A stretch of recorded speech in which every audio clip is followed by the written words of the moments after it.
My daughter Emily had been talking to someone in her closet for 3 weeks, and I had had enough.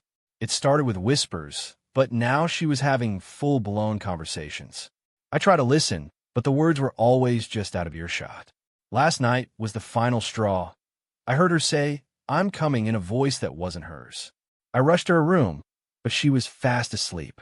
The closet door was open, and I could swear I saw something move inside. I froze, my heart pounding. The air felt thick with an eerie presence. I took a step back, my eyes fixed on the closet. Suddenly, Emily's eyes snapped open, and she said, "Daddy, it's waiting for me." I felt a chill run down my spine as she sat up and stared at the closet. If you want to know what happens next, follow now. Part 2 is coming. If you're just joining, go back and watch part 1 first. You need the full picture. Remember how Emily's eyes snapped open and she stared at the closet? I followed her gaze, but there was nothing there.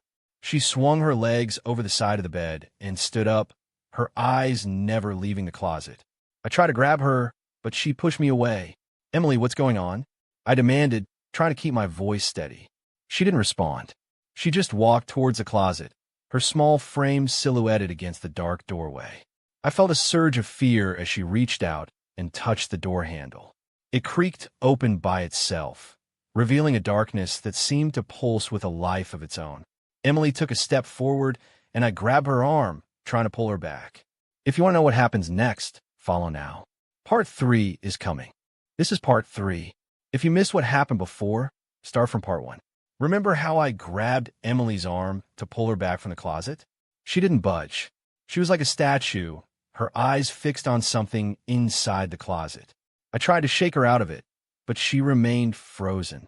The air around us seemed to grow colder, and I could feel a malevolent presence closing in. Suddenly, Emily's body jerked violently, and she spoke in that voice again, "It's time." The words sent shivers down my spine. I tried to drag her away, but she resisted with a strength that was not her own.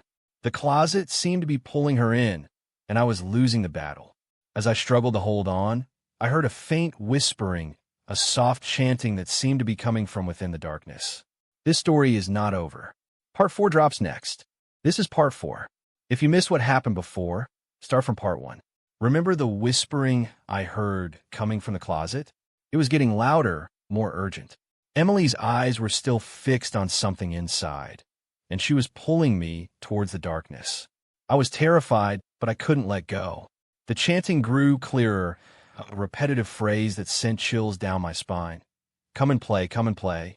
Suddenly, Emily's body relaxed, and she turned to me with a smile that was not her own. "Daddy, it's waiting," she said, her voice dripping with an otherworldly sweetness. I felt a scream building in my throat as she took my hand and pulled me into the closet. The darkness closed in around us, and I was consumed by an unspeakable horror. Some say they are still out there. Follow if you want to hear what happened next.